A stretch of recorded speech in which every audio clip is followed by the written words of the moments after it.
Vamos a ver en este vídeo la representación de un cilindro de revolución con el eje en una posición cualquiera.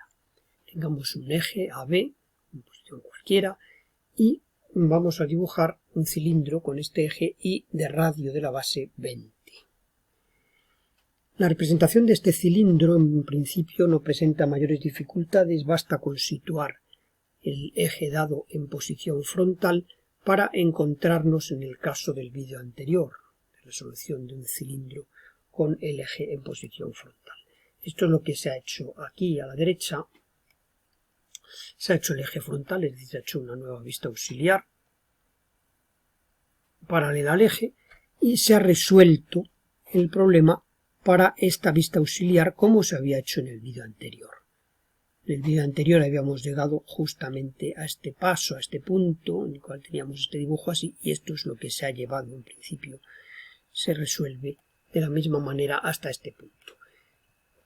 Ya únicamente pues nos queda en la realidad pues hacer un cambio de plano de este cilindro, es decir, que este cilindro que ya lo tenemos en una proyección auxiliar, en una proyección horizontal, pues podemos dibujarlo en otra proyección cualquiera, y entre ellas pues en esta proyección vertical original que nosotros tenemos. Para dibujar este cilindro pues habrá que dibujar su contorno aparente y habrá que dibujar sus bases. El contorno aparente de este cilindro, para dibujarlo, pues lo que vamos a hacer es llevarnos la esfera inscrita, una esfera inscrita, llevárnosla hasta la proyección vertical original y trazar pues sendas paralelas al eje tangentes a la esfera inscrita. Con una distancia de 20 vamos a tener dos generatrices G5 y G6 que vamos a dibujar de amarillo, por ejemplo, y en línea continua. Ya tenemos ahí el contorno aparente en la proyección vertical. Vamos a ponerlo mejor de magenta para que coincida con lo que tenemos dibujado aquí en 3 dimensiones, en la cual pues aparecen estas dos generatrices que aquí están denominadas G5 y G6, aparecen dibujadas en magenta. Aquí, como vemos, pues tenemos dos generatrices que eran las generatrices de contorno aparente en la vista auxiliar, que están aquí dibujadas de rojo, las generatrices G1 y G2. Luego tenemos otras dos dibujadas de verde, que son G3 y G4, que son las generatrices de contorno aparente en la proyección horizontal, y G5 y G6 serán las generatrices de contorno aparente en la proyección vertical original. Vemos aquí las generatrices de contorno aparente en la proyección horizontal, es este caso de aquí, y en la proyección vertical pues vemos, si ponemos el eje Y de punta, vemos el plano XZ y vemos que las generatrices del contorno aparente vertical pues son efectivamente estas dos líneas que hemos dibujado en magenta. Ya solo pues nos quedará dibujar las bases, que son dos circunferencias vistas oblicuamente, es decir, que se van a proyectar como sendas elipses. El diámetro frontal de estas circunferencias, que las tenemos dibujadas en proyección horizontal como elipses, el diámetro frontal va a ser un diámetro que va a pasar por B y que va a encontrarse en verdadera magnitud, es decir, que va a medir 40 de magnitud, es decir, que va a ser perpendicular a las generatrices G5 y G6.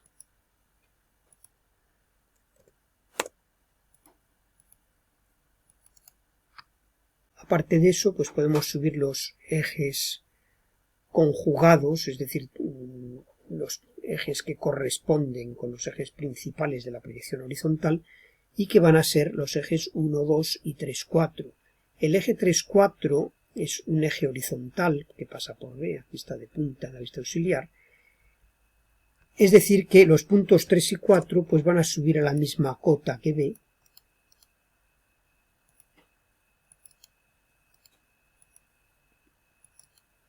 vamos a ajustar este diámetro, su proyección vertical, pues va a llegar desde ahí hasta ahí, ya tenemos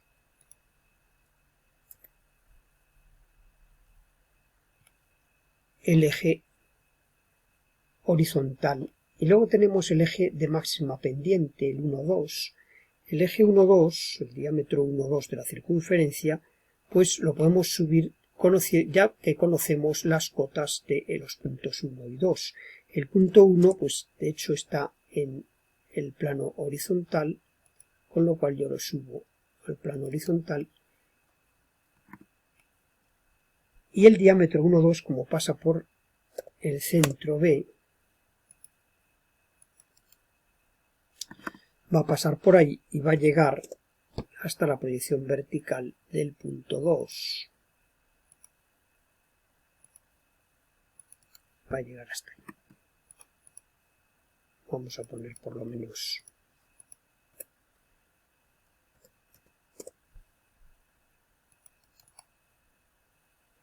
el punto 2 y el punto 3, extremo del diámetro horizontal. Ya tenemos, por tanto, suficientes elementos para poder dibujar nuestra elipse en la proyección vertical.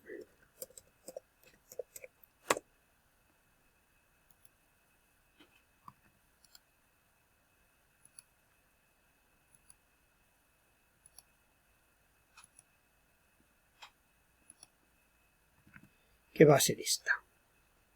Quedaría únicamente por representar, bueno, la otra base va a ser exactamente igual que esta, es paralela y por tanto va a ser igual. Hasta ya puedo llevármela para allá. Y únicamente pues habría que ver qué partes de estas bases son vistas y son ocultas. Aquí pues lo vemos en la posición que realmente tiene este dibujo. Y vemos que cuando nosotros vemos en la proyección vertical, esta es lo que estamos viendo, sería lo que vemos de este conjunto desde este punto de vista. Desde este punto de vista, como el punto 2 está más alto que el punto 1, el punto 2 es este, está más alto que el punto 1, cuando nosotros vemos el cilindro desde aquí, como está sucediendo aquí, pues estamos viendo el cilindro completo. No sucede así en el cilindro superior, en la base superior, en la cual pues vemos que efectivamente queda una parte vista y otra parte oculta.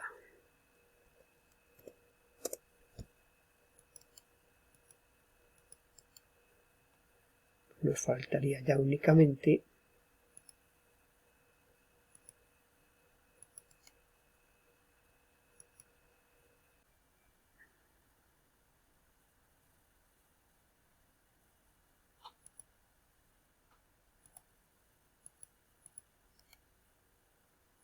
y esta parte de aquí nos aparecerá